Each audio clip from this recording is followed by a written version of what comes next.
Hi, I'm Ryan Davis. And I'm Kiernan Schmidt. And this is Out of Office, a travel podcast.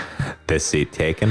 Right. It sounds to me, I hear a little bit of plinkety music behind you. When I said, was this seat taken, did you think I meant on an ice cream truck? It is summer. Basically summer in Brooklyn, New York. We've got ice cream trucks. We've got people enjoying barbecues in the middle of the afternoon while I'm on my conference calls. Is that an actual ice cream truck parked outside? That is a legitimate ice cream truck parked right outside there. First of all, these mics just keep on giving. Folks, we got the Rode Podcaster mic. Really, really great. RODE. I couldn't recommend them enough. They're picking up ice cream trucks, hundreds of feet away. Three stories down, and three stories down. But apparently you've got your window open. No, this is if my window was open, you would be like a symphony of sound. It would be like a John Cage song every time I open my window. I don't know if he calls what he does songs. I think John Cage would probably call them a composition. Really? Do you think what is it, 333? I forget what it got. It's been such a long time since I've thought of John Cage. John Cage. You really got to be a little bit more read up by John Cage. You got to know the material. Yeah, all right, that's true. Speaking of numbers, nobody is tuning in to talk about John Cage today or hear about John Cage. That is. Speaking of numbers, Ryan, we got a really important number we got to talk about, which is 99. This right here is episode 99 of Out of Office. We got 99 episodes, but Rick Steves ain't one. Oh, now that is a hell of a t-shirt. That is really, really good. Wow. Maybe we need to launch merch with episode 100. Surely we could come up with a tote bag or a sticker or something, right? I think people would love. I think if they go on the Patreon and they give us $1,000. We don't. You say that, but some people are going to believe we've actually set up a Patreon. We haven't yet ventured into Patreon land. Somebody should just start a Patreon and just to collect money on our behalf, Well, if somebody's going to do that, then we should do that. That's true. Yeah, episode 99, and we have a real humdinger. This is the epic conclusion to the Great Boston Trilogy. We had an episode on kind of what you have to do when you're hitting Boston for the first time. You get Boston Common, go see a Red Sox game. Then we had an episode on my secret Boston list. If you're in the know, if you want to see some of the more obscure museums, some of the parks that aren't, on the regular tourist track. And then we have today's, which is what I think is one of the most undersung parts of the city, which is Boston Harbor and the Harbor Islands. And so I have a conversation today with a woman named Rebecca Smerling, and she's the director of programming for Boston Harbor Now, which is a nonprofit that works with the National Parks Association and the state to run the Boston Harbor Islands and the harbor walk that you can do and the boats that get out there. And she talks all about how to make the most of the fact that Boston is a seaside town. It's a seaside town, and there's more to do than just dumping tea into the harbor, right? I mean, you've got... Absolutely. Yeah. Absolutely. In fact, that's highly discouraged these days. That's true. I mean, you can watch... what we've never gotten to do, and I want to go with you one day and do this, is watch the recreation, the reenactment of the Boston Tea Party. I don't know. I'm pretty sure the costuming has changed significantly as we become more socially aware these days.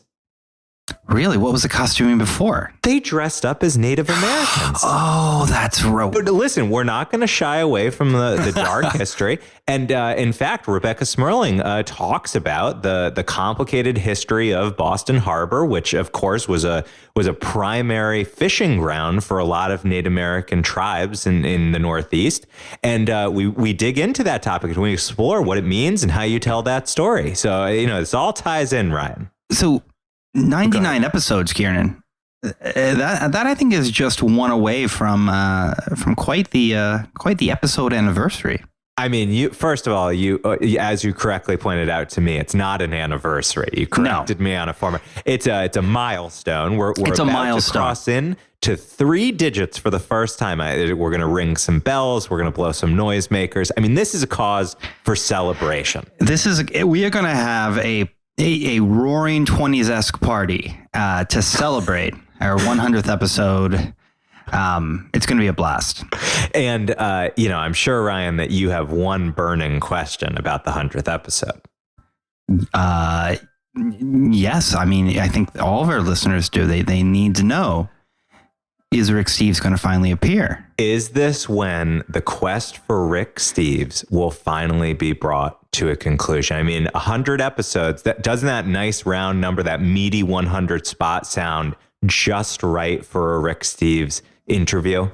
It does. I mean, it would be quite the get for episode 100. It would be quite the get. And I hope that his PR people are listening to this episode, because, Ryan, I have written the most sycophantic emails I've ever written in my life, trying to get these folks to and they praise us. They praise us for our Rick Steves episodes. They know that we're super fans, that we're advocates for the brand.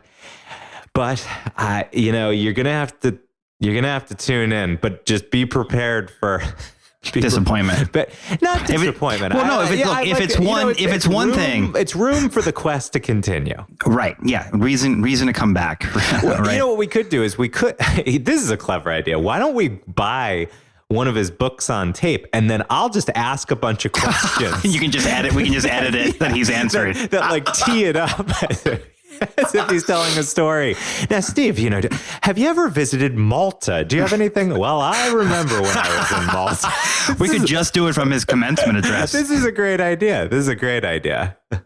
And now, Ryan, I'm wondering, do you have anything that we are solely going to have a conversation between the two of us. We're not bringing on any guests. We're not going to do a deep dive into a destination episode. This is going to be a celebratory episode. We're going to talk about the last 100 episodes. We're going to talk about the future 100 episodes. We also have future 1,000 episodes. We're going to read an outline of the next. We still haven't done an episode that I've promised since our very first airing, which was on funiculars. I still think we're going to do greatest funiculars around the world. The railways that run on steep inclines of funicular. The ones that I am known for skipping whenever I go to a town that has one. You always promise that you're gonna contribute, and you never do. And also we do have outside of whether Rick Steves is going to come on or not. There's still 2 weeks. Anything could happen. Outside of that, we do have one big announcement that we'll be making. So you must tune in if not only for any other reason but that. And Ren, before we jump into the interview, the last thing I want to say is, wouldn't it be a lovely gift? A gift, much like we give this podcast unto the listeners. This free service, you travel all over the world. You got friends who say, this seat isn't taken. Come sit with me and Ryan. We'll take you around. Wouldn't it be amazing if people went on and gave us a rating, a review, subscribe, they tell their friends? I mean, we don't ask for that very often on the episode, I think to our detriment. Yeah, no, I think that people should go wherever they listen to this and give us those 5 stars. Because that's the amount of stars that really counts these days, and leave a little comment. Someone wrote, here's our last comment, 5 stars from Richard Boston too. It upset me a lot. Love it. Ryan is beyond funny. Listen to this if you enjoy travel. I mean, that's a great comment. So something like that, folks. Yeah. So we need several people to go on and praise me so that Ryan can't keep pointing to this comment to tell me that he's actually the main driver of this show.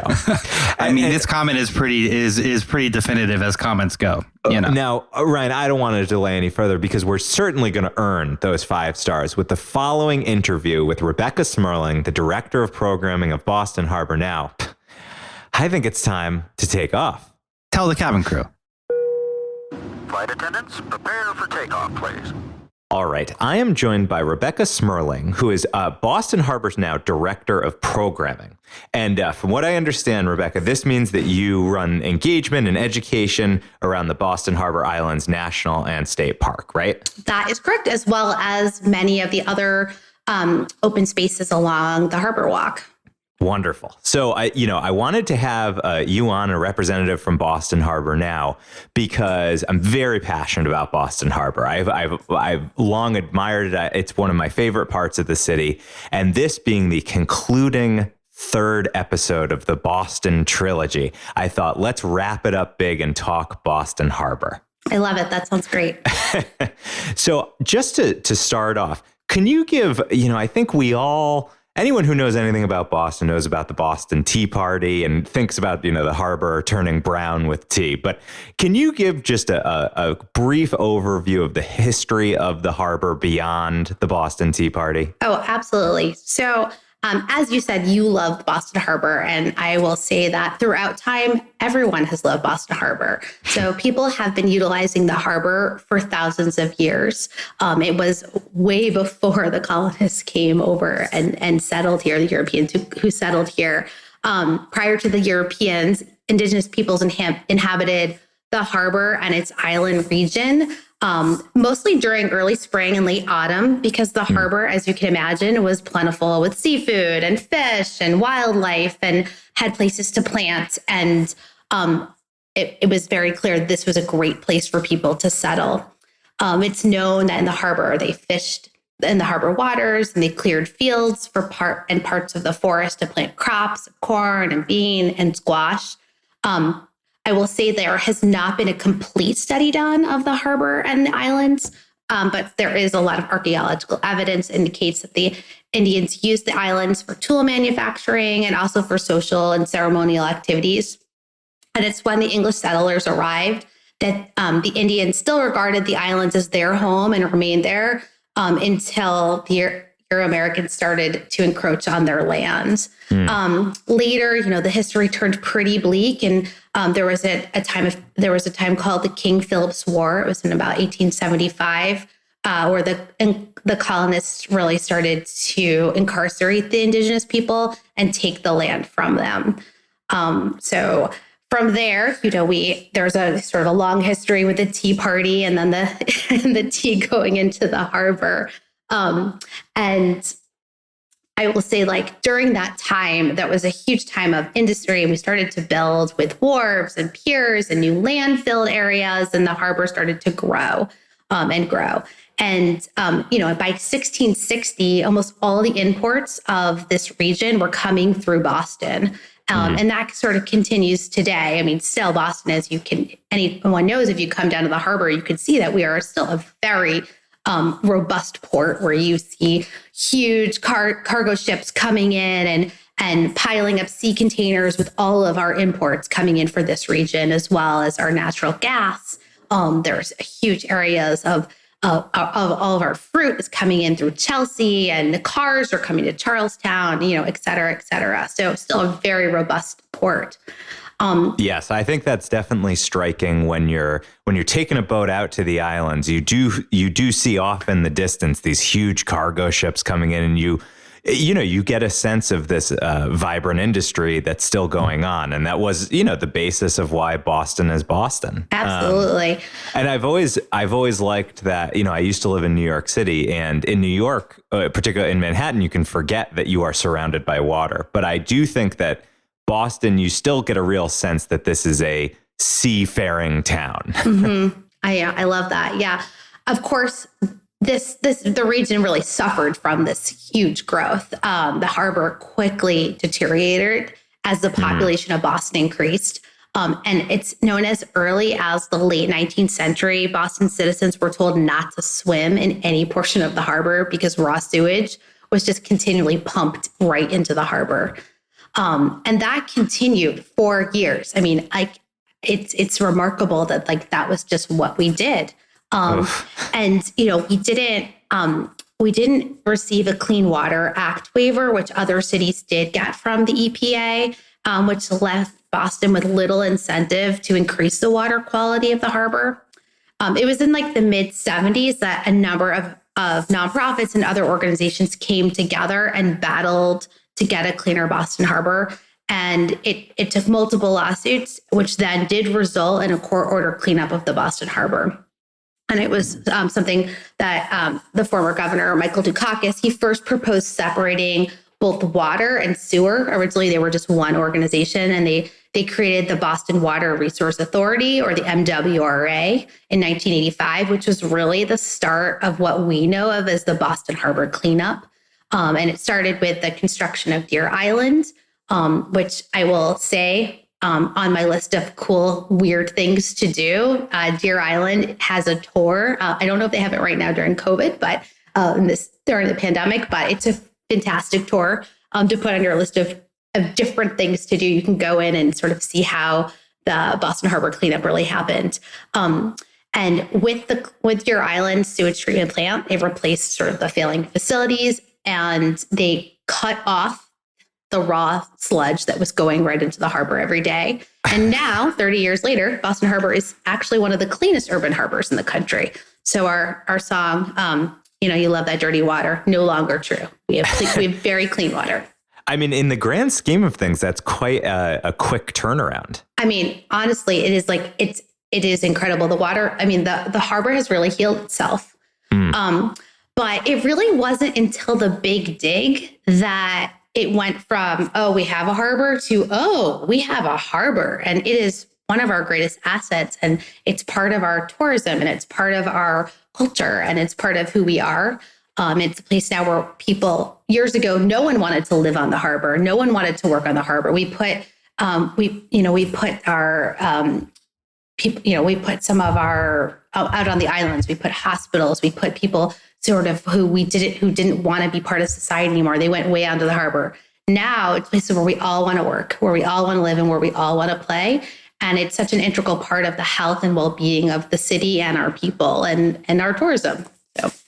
And for those who don't know, the Big Dig was basically this famously huge construction project to put the I-93 highway down below the surface of Boston, so that it did open up this green space and open up views onto the harbor. Yeah, and left this incredibly innovative, beautiful park called the Rose Kennedy Greenway, which now is kind of, in comparable places. It's like our Highline, or it's just this beautiful park that's filled with arts and culture and entrepreneurial and markets. So, and that happened. And I feel like it opened up the entire harbor really to the city.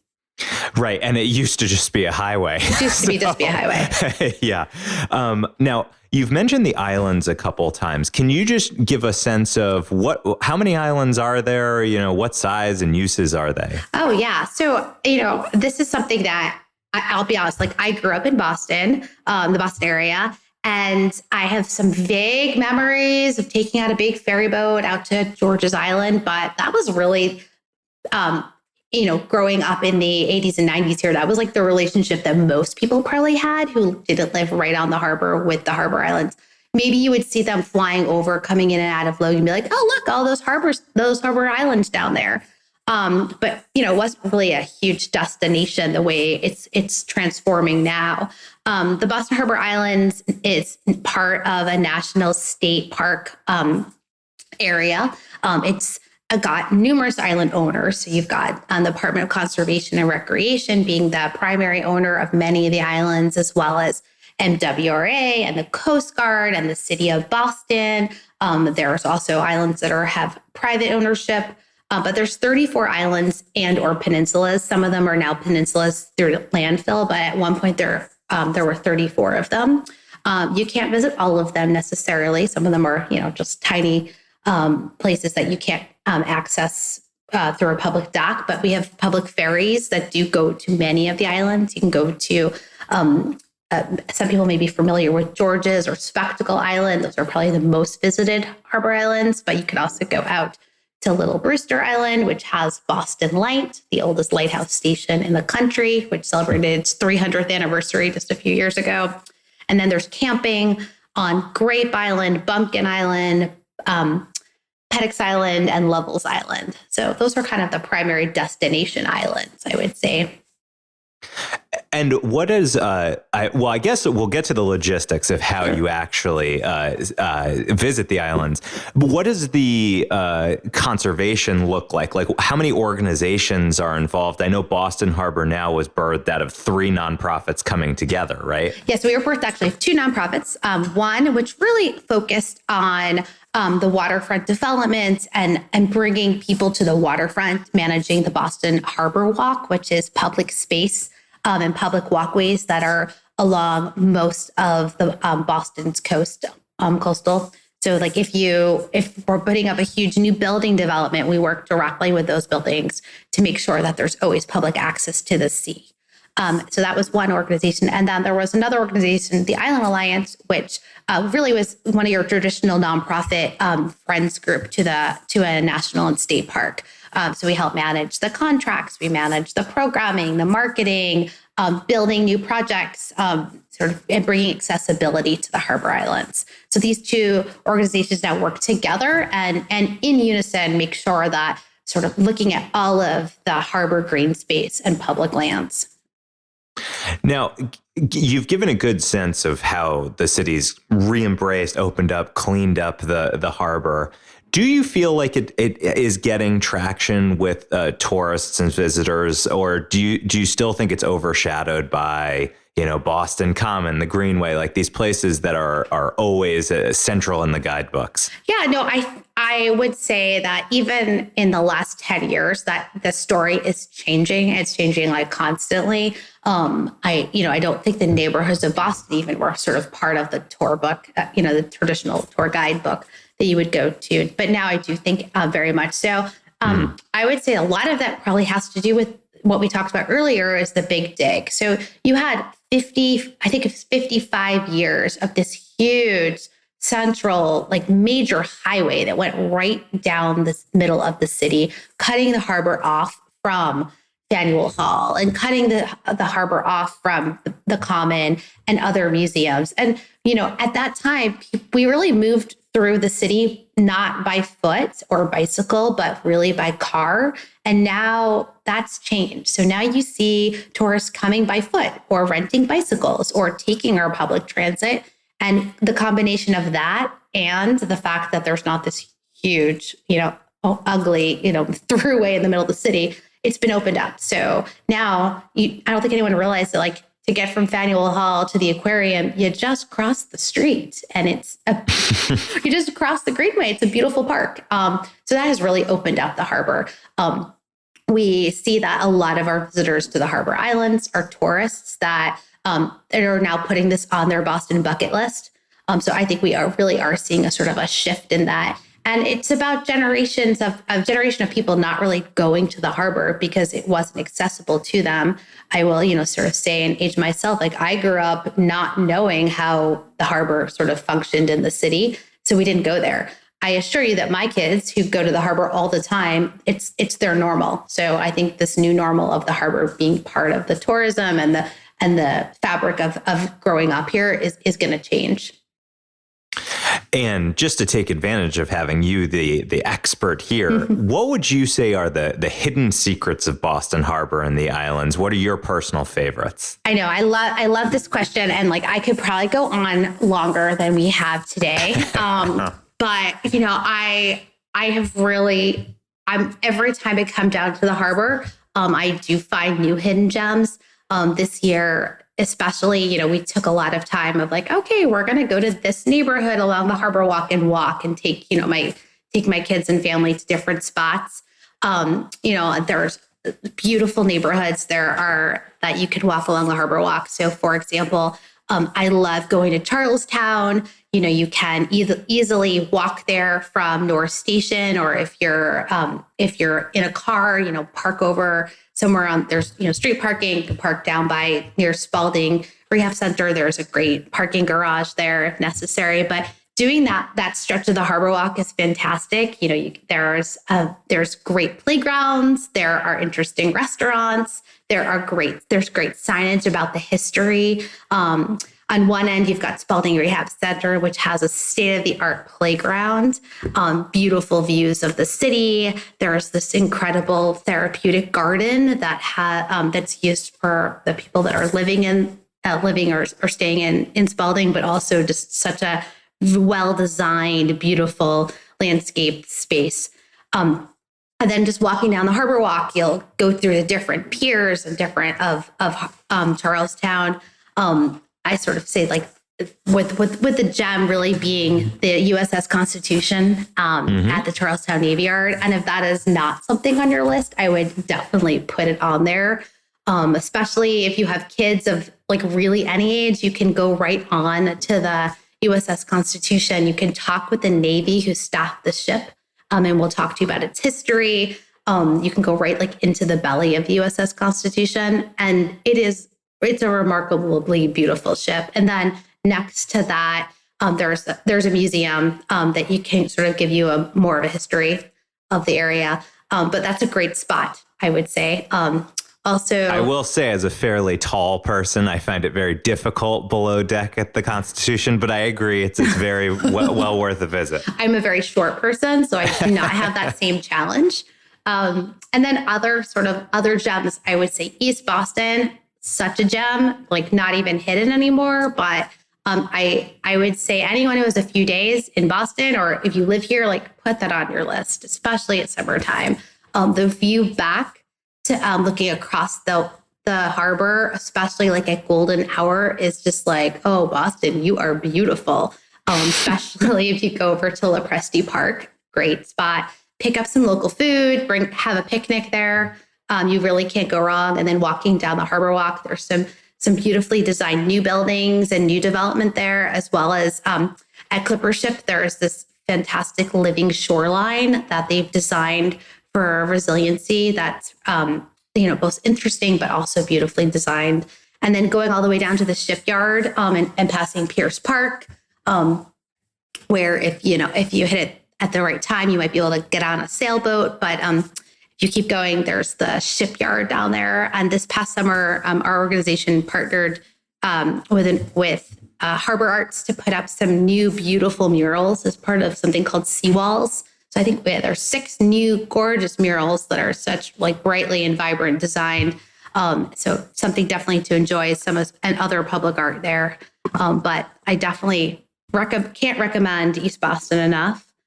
And then, it's sort of like where to start. So other hidden gems, this is a kind of a neat kind of insider thing. If you have some time, you can go to Independence Wharf, which is on the corner of Seaport Boulevard and Atlantic Avenue. So right sort of on the Greenway. You can actually go up to the 14th floor observation deck. They have like these amazing high-powered binoculars that you can use and look at like Logan Airport or the Harbor Islands. And you can sort of see down below, you can see the courthouse, the Children's Museum, the new Martin Richards Park, or the harbor. It's totally free. You need to sign in, show ID. But it's definitely like a fun, like insider's scoop there. Also, I would recommend sort of on the Harborwalk itself. If you want to get onto a boat, like this is your chance. There's lots of ways to get on a boat. You can take a ferry to the Harbor Islands. You can do a harbor cruise, but you can also use some of the transit boats to help you get through. So, you can take a boat from Lovejoy near North Station to Fan Pier. It's a $5 ferry. You get this great little tour of the inner harbor. And not long, it brings you to a completely different neighborhood. Super fun. A great way to get around the city. That's really fun. Also, during COVID, there's some new things that have popped up. So the Lango and Palpio Park, which is in the North End, was just redesigned with some great resiliency elements built right into the plan. So it's multifunctional and lovely. The harbor boardwalk there has been redone and elevated to protect for sea level rise. And in that wall that protects the park from storms, it has built-in seating and provides really great views of the water, both towards Charlestown and East Boston. I've been told if you sit there at sunset, you'll get to hear the cannons that get shot out from the Charlestown Navy Yard. So it's kind of a fun spot.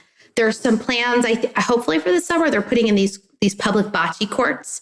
They're just being finished, so I think they should be open in the next few weeks, but that's a great place. So you can play yourself or do some really fun people watching. That's a great new spot.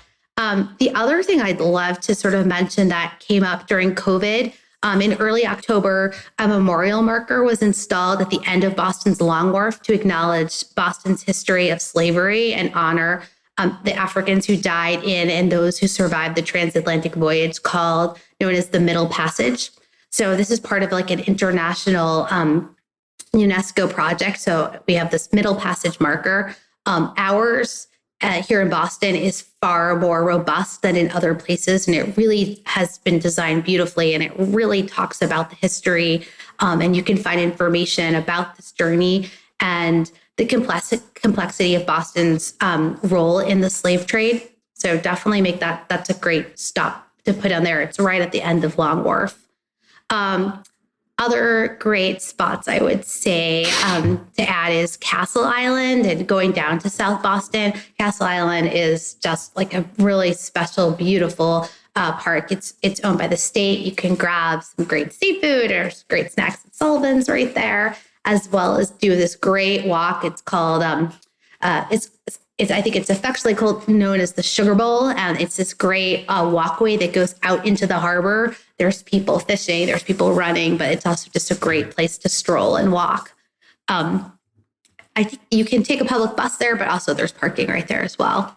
And then, the Harbor Island I think a lot of people are really aware of Spectacle and George's Island. But if you're not from... Which, of course, famously named because it's shaped like spectacles. Exactly. A pair of spectacles. Yeah.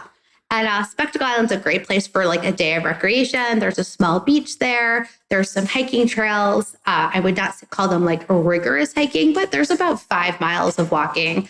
You can go up to the North Drumlin. It's the highest point in the harbor. So you can stand up there and get like a 360 view and see miles and miles out, all the way out to Boston Light. You see Quincy and Hull and the Blue Hills in the distance, as well as the North Shore. Great. It's a really great spot and pretty it's kind of like dreamy, idyllic. I will say every year as a staff member, I look forward to like my first trip to Spectacle because it really feels like vacation when you get there. Mm-hmm. And then George's Island has a giant fort that was built right after the war of 1812, completed in 1850. And it served, it's most famously was used during the Civil War as a prisoner, we used to put prisoners of war from the South there. But this huge granite fort is there. You can explore the different rooms of the fort. There's some great signage. We're excited to launch a new audio tour there this summer, as well as a scavenger hunt that you can do on your mobile phone. But, ways to engage. The rangers are very knowledgeable, can talk you through the history, tell you different stories. There's an infamous story of the Lady in Black, who is a ghost that haunts the island. People love coming, trying to find her. There's some really cool dark tunnels that you kind of feel pretty spooky. But also just a great place to bring a picnic. There's picnic tables and grills, and you can kind of just sort of relax and have a nice outing out there. Some other sort of lesser known spots on the Harbor Islands, I would always say one of my favorite spots is the Lovells Island. In particular, if you're here in August, you can go out there and pick some of the most delicious blackberries. Like there's so many, you could eat lunch on blackberries. God, I had no idea. That's good. And it's like a short walk, but it's like a great place to you're going to have pretty much almost 100% solitude. It's a tiny island, but does not get a ton of visitors. What I love about it is, on one side of the island, you've had this really beautiful vantage view of back at Boston and its skyline. And then on the other side, there's this long, really beautiful rocky beach that there is nothing between you and Europe. It is just it's just spectacular. And you really feel that vastness and expansiveness. It's of the Atlantic Ocean right in front of you. I will note that there's not going to be public ferry this year, but it will be back as we move past the pandemic. Mm-hmm. But that's a really spectacular spot. And then, it's hard to pick a favorite island, but also I would say swimming on the backside of Paddock's Island. It's not lifeguarded, but there's a beautiful beach called Portuguese Cove, Perry's Cove, where you can kind of swim and also see the city. And the water is so clean. So I definitely encourage people to do that if you have a few extra days. So now, if we have enticed listeners, What are good resources to learn more and to really plot out the trip to the islands? Are there websites or guidebooks you particularly like? Yeah, a couple things. So I would say one is to definitely the Boston Harbor Islands .org site is really a great trip planning site. The National Park Service has their own site as well, but really in terms of trip planning and knowing, what can I do out there? How can I plan my day? What are the programming that offerings for that day, but also like what are the other self-guided resources? So we've got junior ranger books, and we've got app-based scavenger hunts for people of all ages. We have audio tours. There's usually a number of programs that you can engage with. That's all going to be on the bostonharborislands.org website. Boston Harbor Now, which is the organization I work for, also has a lot of resources for the entire harbor and the region. We really try to promote what's happening across the harbor. We encourage people to explore Boston's waterfront and their islands by promoting hundreds of free and low-cost recreational, cultural, and social events that are happening that other nonprofits are doing and other for-profits are doing. So this is where we try to be a great resource for people there. Well, Rebecca, thank you so much for joining us on Out of Office. And now it's time for the last stop. Ladies and gentlemen, this is the last stop on this train. Everyone, please leave the train. You know, I can't believe that I've been to Boston so many times, been to Boston Harbor so many times, but never been to the Boston Harbor Islands.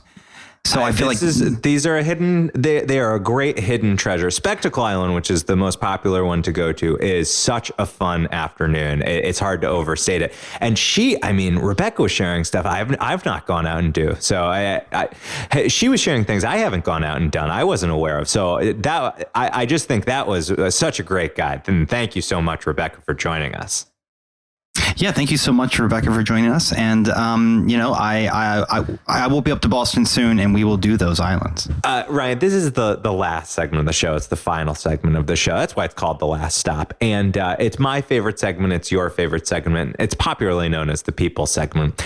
And it's where you and I, as if we haven't given enough already, we each give one more thing to the audience. We bring with us one thing that, maybe it's a piece of gear. Maybe it's something we watched on television, or maybe it's something that we read that inspired us. Maybe it's something we cooked that brought us to a place that we wish to travel.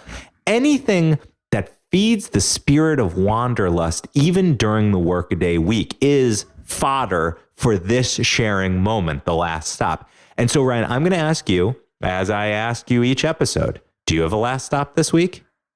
Yes, I do, Kiernan. You know, speaking of islands, a brand new public park has just opened in New York City called the Little Island. Oh, yeah. And it is so cool. It is really cool. It's hard built for Instagram.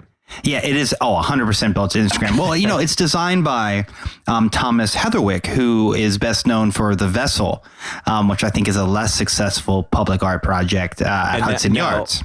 That's right, at Hudson Yards. And that's like an interesting kind of weird staircasey thing, right? Yeah, it looks like a transformer that like broke mid-transformation and is just permanently stuck in some kind of weird crouched position. So that I think is less of a success. In fact, while he was building it, I would always look over there and be like, what is that weird construction appliance that they're using over there at Hudson Yards? No, this is an artificial island that was built by Barry Diller, this sort of a eclectic, billionaire businessman, sort of donated, quote unquote, donated this to the city, and it actually looks like a series of sort of potted plants that is sort of sit out in the Hudson River, and it is because it used to be a pier, right? Yeah, but it is completely transformed from a pier. I mean, so much of it has been completely rebuilt. It looks like its own thing. It looks like something out of Mario Brothers. It's up on these like pylons, these like exactly, white, and they almost look like artificial tree trunks or something. they're artificial tree trunks, and each of them sort of holds a little kind of sort of collection, a garden, and there are two entrances. It's entirely on the water. It's an island, but you can enter through two of these walkways. And I haven't had a chance to go yet. It was sold out all weekend. It's free. Do you have to get a ticket? Well, for now, if you go during peak times, you have to book a time slot, and it's a mix of how popular it is in COVID. But if you go early in the morning or late at night, it's open till 1 a.m. So you can, I'm planning to sort of pop over after dinner one night to check it out, see what it's like in the nighttime. The views are supposed to be fantastic, but it is sort of hard to explain how strange looking it is. I mean, Mario Brothers is a perfect way to describe it. It looks like, from the top, it looks like that map you used to navigate in Super Mario 3. Yes, exactly. It's sort of like that. Yeah, it's very magical, and it looks like there are just a lot of corners to discover. There are 2 performance spaces. There are going to be live music all summer. There's food and drinks. It looks like, just a really sort of successful public-private partnership. Well, he obviously had something to prove after Hudson Yards. So I feel like he's done it. Yeah. Now there's been a lot of criticism of it because of sort of the way that he donated it. And that the city will one day have to take over the maintenance of the park, and the way there's a lot of speculation that the trees will grow in a way that will actually disrupt the bottom of the so park. It'll just slowly tip into the sea. It'll just slowly just crack, like if you don't change, if you have a big plant, it grows and eventually it outgrows its pot. So no one really knows what's going to happen in 20 years. So it's something else to sort of watch. Well, it's funny you say that, because I did have a question of whether this was meant to be a permanent addition to the city. It is supposed to be, at this moment, it's supposed to be permanent. Yeah. Because it's kind of bowl shaped. Like, it has very interesting elevation use, right? Like it's kind of rolling hills, and that's what makes the pylon so interesting to look at, because it looks like a natural formation plunked on top of these artificial legs into the ocean. Yeah, I mean, I guess you mean it looks like a natural formation in the sense that if it wasn't, didn't look like potted plants, like if he designed it with slick rock or something. Well, it's not like it's just a flat disc. Like, it tries to look like the rolling hills of a park. Yes, it definitely rolls. Yeah. It has a lot of, he plays around with elevation. I'm sure that the way that you see the park, it feels much bigger than it is. And the sight lines are probably really interesting, it is. I'm super excited about it, and it seems it's pretty much connected to the Highline, right? So you can go down there, you can go to the Whitney, and then you can just pop over to the Hudson River, and you're right there. So I think it's just another really great way to spend that part of your day when you're doing the Highline or the Whitney in that sort of area. Little Island is just right there. You can just pop over. Last point. What do you think of the name? Well, I think it's better than Diller Island, which was the TBD name for a long time. It's better. Yeah, it's a little. I don't know. It's a little. It's a little cutesy. Island. Yeah, it's cutesy. It is right? cutesy. It's a little droll. Yeah, it is a little droll. And people in Brooklyn, we call Manhattan Little Island. So now we're going to have to. That's cute. That might be why Manhattan did it. It was like, well, if we call something Little Island, they'll stop. And if we make it Instagrammable, they'll all come over and visit it. Oh, gosh. This was, I feel like he started with, Instagram and then just designed backwards. Yeah. You know who I bet loves it? Accidentally Wes Anderson. Oh, it is a very AWA locale. Yeah. Look at you using the acronym.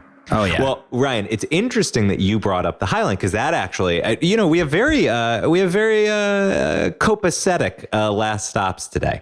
My last stop is about how, do you remember when we did an episode a while back called From Industrial Eyesore to Public Park?